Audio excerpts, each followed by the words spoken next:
Hello दोस्तों, मैं आशीष मिश्रा आपका स्वागत करता हूं आपके YouTube channel JH study campus में। दोस्तों, आज रीजनिंग के सेकंड क्लास है। फर्स्ट क्लास में आपको मैंने इंट्रोडक्शन क्लास दिया था ब्लड रिलेशन का, जिसमें मैंने आपको बताया था व्हाट इज ब्लड रिलेशन, क्या होते हैं, कैसे होते हैं, इसमें क्या प्रॉब्लम क्रिएट होती है, इस पर कितने टाइप के क्वेश्चंस बनते हैं, उसमें मैंने आपको यही बताया है। तो उसमें मैंने आपको एक बात ये बताई थी कि इसमें 3 टाइप के क्वेश्चंस पूछे जाते हैं। 3 टाइप के क्वेश्चन में कौन कौन होते हैं बच्चों? टाइप फर्स्ट में आता है तथ्यों पर आधारित प्रश्न, जिसको अंग्रेजी में बोलते हैं डायरेक्ट रिलेशन।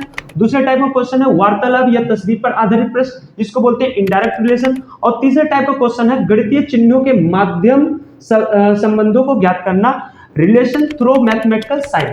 तो तीनों टाइप के ये क्वेश्चंस हो गए। डायरेक्ट में आपको क्या पूछेगा, कोई आदमी रहेगा तो पूछ लेगा कि ये आपके क्या लगते हैं, ये डायरेक्ट स्पीच में डायरेक्ट में है सॉरी। और इनडायरेक्ट में क्या है कि इनडायरेक्ट में कोई इंसान है, उसका तस्वीर लगी रहेगी या किसी को इशारा करके पूछा जाएगा तो वो आदमी उस आदमी का क्या लगता है या वो आदमी आपका क्या लगता है, इसको हम बोलते हैं इनडायरेक्ट रिलेशन।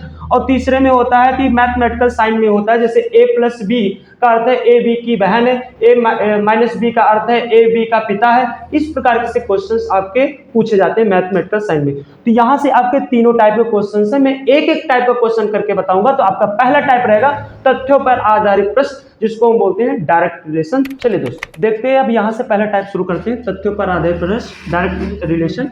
इसमें किस प्रकार के क्वेश्चन किए जाते हैं? कह रहा है यदि बी की माता ए हो, ए का बेटा सी है, ई का भाई डी है, बी की बेटी ई है, तो डी की दादी कौन है? इस प्रकार के क्वेश्चन करने से पहले मैं छोटी छोटी बातें हैं उसमें उसको समझते हैं। देखो बेटा, जब भी आपके सामान्य जनरेशन की बात करेगा, मतलब आपके बराबर जनरेशन की बात किया जाएगा, जैसे कि मैंने आपको इंट्रोडक्शन क्लास में बता देता, सामान्य जनरेशन मतलब आपका भाई बहन, आपका चचेरा भाई, चचेरी बहन, मौसेरा मौसेरी मौसेरे, इस प्रकार के सामान्य रिलेशन में आते हैं समान। तो इसको इस एरो से समान रिलेशन के लिए, सेम जनरेशन के लिए हम इस एरो का प्रयोग करेंगे। और अगर आपकी जनरेशन आपसे ऊपर हो जा रही है, इसका मतलब आपके माता पिता हैं, आपसे ऊपर जनरेशन जा रही है, तो हम इस एरो का प्रयोग करेंगे। और आपसे नीचे जनरेशन की बात हो रही, मतलब आपके बच्चों की बात हो रही है, आपके बेटा बेटी की बात हो रही है, तो नीचे इस तरीके से एरो लगाएंगे। मींस जब आपके सेम जनरेशन हो तो एरो इस प्रकार से रिप्रेजेंट करो। अगर आपसे ऊपर जनरेशन मतलब आपके माता पिता हो, आपके दादा दादी हो, आपके नाना नानी हो, तो ऊपर एरो मतलब उनको ऊपर दिखाना है, क्योंकि वो आपसे ऊपर के। आपसे छोटे हैं, आपका भाई, आपके बेटा है, बेटी है, इस प्रकार के भतीजा है, भतीजी है, इस प्रकार के हैं, तो एरो को नीचे कर दो, मतलब वो आपसे नीचे पीढ़ी में आते हैं। अब इतनी बात आपको समझ में आ गई। और दूसरी बात इसमें क्या होता है, अगर कोई मेल है, मेल का मतलब लड़का है, तो उसको हम प्लस से रिप्रेजेंट करते हैं, तो उसको हम प्लस से दिखाते हैं। और अगर कोई फीमेल है तो उसको हम माइनस से रिप्रेजेंट करते हैं। अगर कोई पुरुष है तो उसको प्लस से, अगर कोई महिला है तो उसको माइनस से रिप्रेजेंट करते हैं। अब देखिए इस प्रकार के क्वेश्चन को, कह रहा है बी की माता ए है, बी की माता, इसका मतलब बी की माता ए है, और माता जो होती है वो आपसे पीढ़ी से ऊपर आती है, इसका मतलब बी की माता ए हो गई, बी की माता ए। अब माता है, इसका मतलब महिला है, तो माइनस से रिप्रेजेंट करेंगे। लेकिन इनका जेंडर हमें नहीं पता है कि बी ये लड़की है या लड़का है। मुझे बोल रहा है बी की माता ए हो, इसका मतलब बी की माता ए है और ये ऊपर जा रही है, इसका मतलब इनको मैं ऊपर रखूंगा एरो से, और माता है तो इसका मतलब महिला होगी। अब आगे क्या कह रहा है बेटा, ए का बेटा सी है, ए का बेटा सी है, इसका मतलब इनके 2 बच्चे हैं, ए का बेटा सी है, ए का बेटा सी है, इसका मतलब नीचे आ रहे हैं। और जब ये इनकी माता हुई और इनका ये बेटा हुआ, इसका मतलब ये दोनों सेम जनरेशन में है, और इनका जेंडर बता रहा है बेटा है, तो बेटा को मैंने बोला था मेल है तो प्लस से रिप्रेजेंट करना है। इतनी बात क्लियर हो रही? आगे चलते हैं, जैसे जैसे कह रहा है तो थोड़ा थोड़ा करते चलना है। आगे कह रहा है ई का भाई डी हो, ई का भाई डी हो। अब इस प्रकार के क्वेश्चन को क्या करेंगे, ना तो यहाँ पे कहीं ई दिखाई पड़ रहा है, ना कहीं पे यहाँ डी दिखाई पड़ रहा है, यहाँ तो ए बी और सी दिखाई पड़ रहे हैं, और हमसे कह रहा है ई का भाई डी है।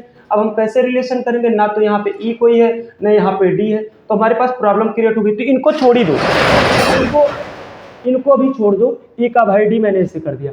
अब आगे कहते हैं बी की बेटी ई हो, हाँ यहाँ पे बी दिखाई पड़ रहा है, ये है बी की बेटी, और बेटी जो होती है आपसे नीचे जनरेशन में होती है, तो कौन सी एरो का प्रयोग करना है, नीचे जाना है। बी की बेटी कौन है, ई है, ई है, और बेटी है, इसका मतलब फीमेल है। फीमेल को किससे रिप्रेजेंट करना है बच्चों, माइनस से माइनस कर दिए। बात समझ में आ गई।